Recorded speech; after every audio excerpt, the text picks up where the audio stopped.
Good morning students. आज हम 4th unit के रिमेनिंग टॉपिक्स करेंगे। वर्ल्ड लाइन यानी कि जगत रेखा क्या होती है, स्पेस टाइम इंटरवल, दिक् काल अंतराल, space like and time like vectors यानी आकाशवत और समयवत सदिश, और मैक्रो कॉजालिटी यानी स्थूल कारणता। तो जैसा कि हमें पता है कि किसी बिंदु या घटना की स्थिति को कार्तीय तंत्र में अपन 3 निर्देशांकों से व्यक्त करते हैं, है ना। कौन कौन से? x, y और z से। लेकिन अगर हमको उस घटना का पूरी तरह से वर्णन करना है तो इन आकाशीय निर्देशांकों के अलावा हमें क्या है, समय निर्देशांक t को भी जानना जरूरी हो जाता है कि वो घटना किस समय पर, ये तो बताएगा कि किस स्थान पर घटित हो रही है, और समय बताएगा कि आकाश में वो घटना किस समय पर घटित हो रही है। इस तरह का जो चतुर्विम आकाश होता है, ये इसको मिन्कोव्स्की स्पेस भी कहते हैं। अब आकाशीय निर्देशांक के रूप में अगर हमने समय निर्देशांक को व्यक्त करना है तो एक तो इसके डायमेंशंस हमें यही लेने पड़ेंगे, यानी दूरी वाले x, y, z जो है। तो इसको यूनिवर्सल जो कांस्टेंट है यानी प्रकाश का वेग c से इसको मल्टीप्लाई कर देते हैं। तो अब इसके डायमेंशंस इन्हीं की तरह हो जाएंगे, x, y, z की तरह ही। और क्योंकि हम चौथी अक्ष की कल्पना करते हैं, है ना, तो इसको हम इस तरह से व्यक्त करते हैं ICT। यानी अब हम आकाश में किसी भी घटना को एक्सप्लेन करने के लिए 4 अक्षों की कल्पना करते हैं दिक् काल निर्देश तंत्र में।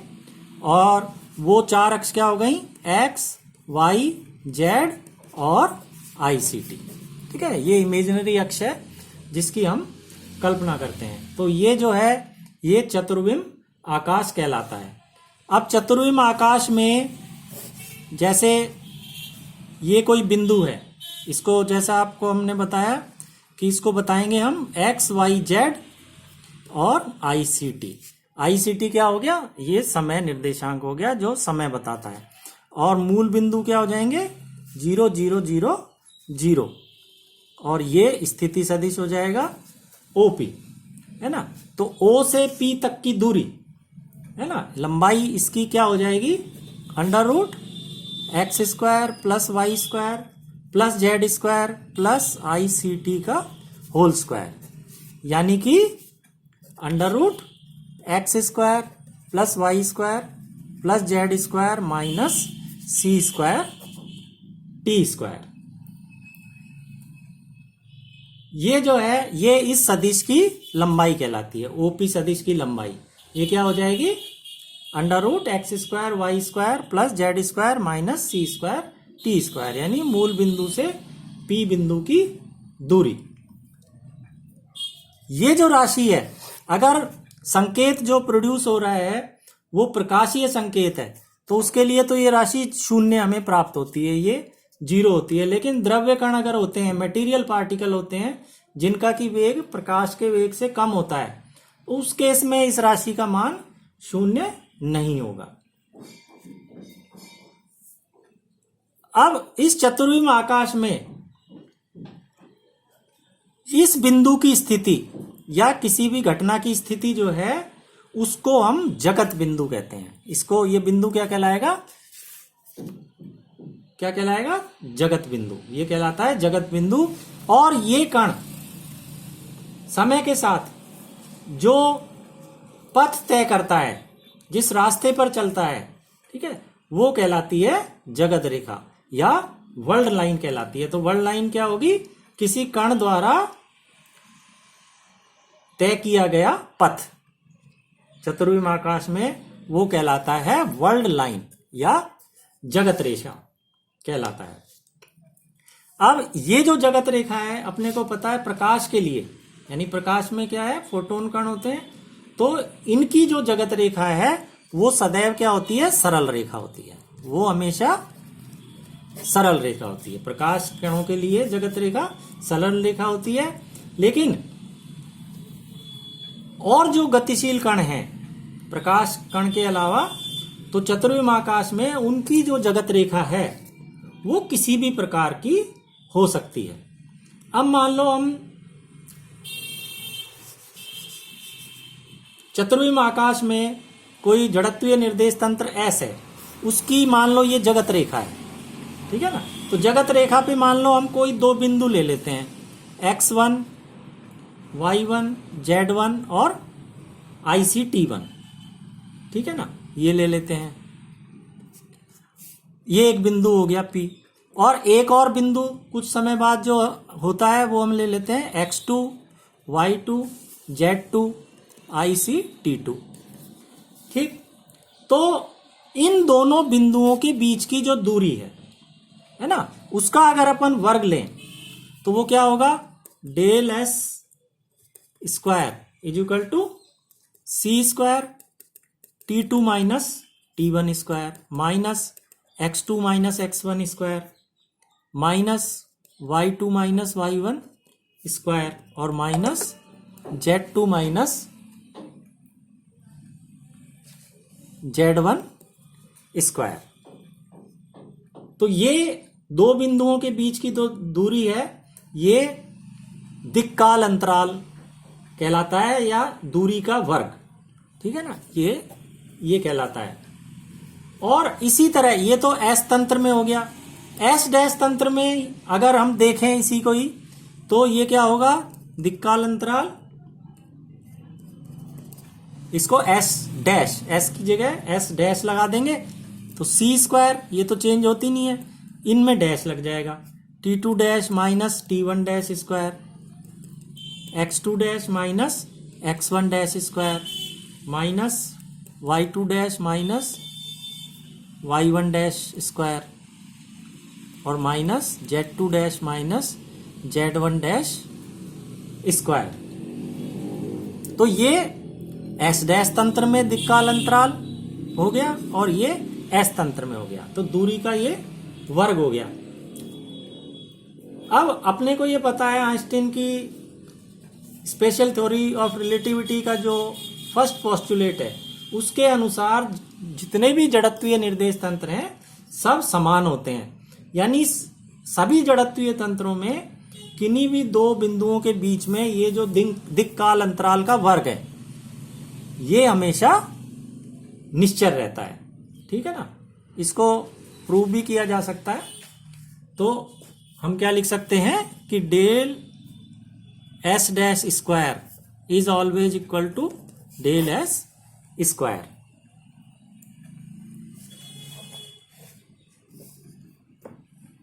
अब इन समीकरणों से हम ये देख सकते हैं कि दिक्काल अंतराल, जो कि किससे डिनोट करते हैं, डेल्टा एस से, ये काल्पनिक भी हो सकता है, वास्तविक भी हो सकता है और जीरो भी हो सकता है, यानी तीन तरह की परिस्थितियां यहां पर संभव हैं। तो ये जो तीन तरह की परिस्थितियां क्या आती हैं ये हम देखते हैं। तो पहला केस,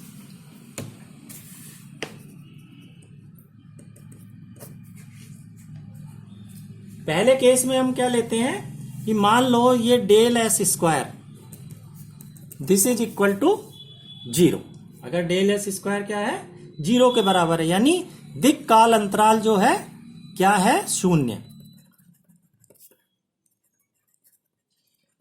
जीरो के बराबर है, दिक्काल अंतराल शून्य के बराबर है। ये अवस्था कब उत्पन्न होती है, ये उन घटनाओं के लिए होती है जिनमें जो सिग्नल हैं वो इन दो बिंदुओं के बीच में जो संकेत या सिग्नल जो भेजे जा रहे हैं, है ना, वो प्रकाश के वेग से ही भेजे जाते हैं। तो उस केस में ये दूरी और ये दोनों समान हो जाएगी। तो समान होने के कारण क्या है, C square T2 minus T1 square this will be equal to x2 minus x1 square plus y2 minus y1 square plus z2 minus z1 square, या हम कहें C delta T, T2 minus T1 को क्या लिख दिया हमने, delta T, this is equal to R2 minus R1, यानी C delta T is equal to delta R, R2 minus R1 को क्या लिख लिया, डेल्टा R, या हम कहें C delta R by delta T is equal to V, ठीक है ना। तो यहां पर C बराबर क्या आ जाता है, V के बराबर, ठीक है। तो इस तरह का जो आकाश होता है, इस तरह के आकाश में कोई भी दो घटनाएं जो हैं केवल प्रकाश के संकेत से द्वारा बने सदिश के द्वारा ही ये संबंधित होती हैं, और ये घटनाएं प्रकाशवत सदिश से संबंधित या लाइट लाइक वेक्टर से संबंधित घटनाएं कही जाती हैं। अब हम देखें केस सेकंड। केस सेकंड में हम मान लो लें del s square, this is less than 0। तो अब अगर ये del s square is less than 0 है, इसका मतलब दिक्काल अंतराल क्या होगा, काल्पनिक,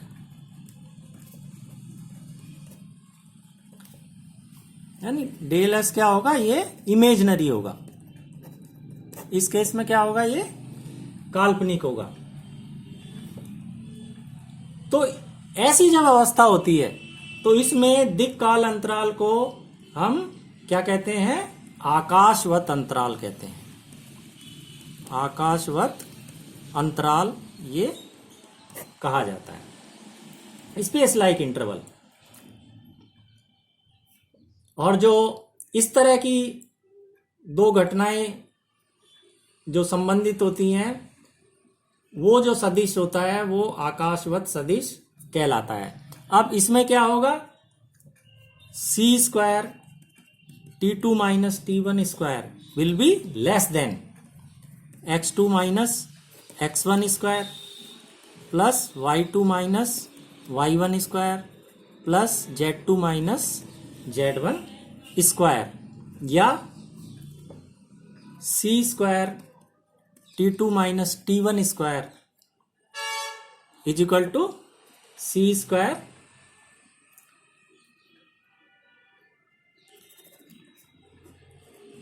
R2 माइनस R1 स्क्वायर, या C स्क्वायर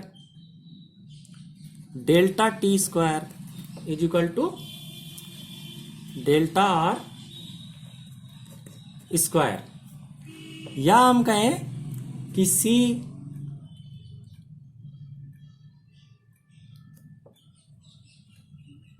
इसमें लेस देन का साइन लगेगा, हमारा ये साइन लेस देन है तो ये लेस देन ही लगेगा, लेस देन डेल्टा स्क्वायर, या C is less than del R by del T, या C is less than V, यानी प्रकाश का वेग जो है वो कण के वेग से भी कम होगा। तो क्या ऐसा हो सकता है, ये पॉसिबल नहीं है। तो आइंस्टाइन के अपेक्षा सिद्धांत के ये विपरीत है कि प्रकाश का वेग कण के वेग से भी कम हो, है ना। तो इस तरह की जो घटनाएं होती हैं इनको स्थूल कारणता से के रूप में परस्पर जोड़ा नहीं जा सकता है ना। इनमें मैक्रो कॉजालिटी जो है बताई नहीं जा सकती है, क्योंकि ये जो घटनाएं होंगी इनके घटित होने का जो समय है और किस क्रम में ये घटित हो रही हैं वो निश्चित नहीं होता है। यानी किसी एक निर्देश तंत्र में एक घटना दूसरी घटना से पहले प्रेक्षित हो जाएगी, और दूसरे निर्देश तंत्र में क्या होगा कि दूसरी घटना पहले हो जाए और पहले वाली बाद में हो। तो इस तरह की घटनाएं जो होती हैं उनमें कारण प्रभाव, इफेक्ट जो है, कॉज एंड इफेक्ट, कारण प्रभाव संबंध ये स्थापित नहीं किया जा सकता, ठीक है ना। और स्थूल कारणता के लिए यानी मैक्रो कॉजलिटी संबंध के लिए किसी एक घटना का दूसरी घटना के पश्चात ही घटित होना आवश्यक होता है। जैसे मान लो पिस्तौल से गोली पहले निकलेगी और फिर वो लक्ष्य पे जाके लगेगी, तो पिस्तौल से गोली निकलना तो कॉज हो गया, है ना, और इफेक्ट उसका क्या हुआ कि दीवार में जाके वो लगी, यानी ये इफेक्ट हो गया जब वो लक्ष्य पे जाके टकराई। तो इस तरह का जो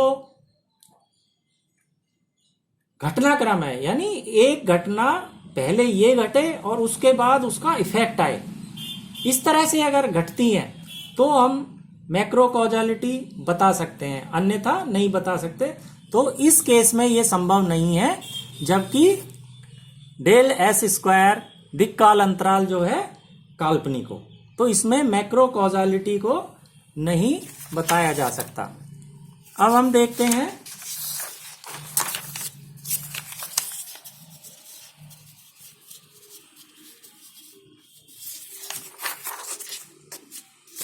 तीसरा केस, थर्ड केस जो बचा है वो क्या है, केस थर्ड। केस थर्ड में del s square is greater than 0। तो इसमें जो दिक्काल अंतराल है वो वास्तविक होता है। दिक्काल अंतराल क्या होता है, रियल या वास्तविक, ठीक है ना। तो ये जो है ये समयवत अंतराल कहलाता है, समयवत अंतराल ये कहलाता है। और इसमें चतुर्विम आकाश में दो घटनाओं को जोड़ने वाला जो सदिश है, इस केस में उसको समयवत सदिश कहते हैं। तो इस केस में अगर हम देखें तो इस केस में फिर से हम अपनी कैलकुलेशन करें तो हम पाएंगे कि C square T2 minus T1 square is greater than X2 minus X1 square plus Y2 minus Y1 square plus Z2 minus Z1 square. तो पहले की तरह जब हम इसको सॉल्व करेंगे तो हमारे पास C greater than del R by del T या C ग्रेटर देन V, जो कि सही है, यानी प्रकाश का वेग जो है वो कण के वेग से अधिक है, और ये आइंस्टाइन का जो आपेक्षिकता का सिद्धांत है उसके अनुरूप ही हमें प्राप्त होता है। तो इस प्रकार का जो आकाश होता है जिसमें del s square greater than 0 होता है ना, जो समयवत अंतराल वाली घटनाएं हैं उनमें हम कारण प्रभाव जो संबंध है वो स्थापित कर सकते हैं, यानी घटना किस कारण से घट रही है, कॉज क्या है और उसका फिर इफेक्ट क्या हुआ वो हम बता सकते हैं। Have a nice day.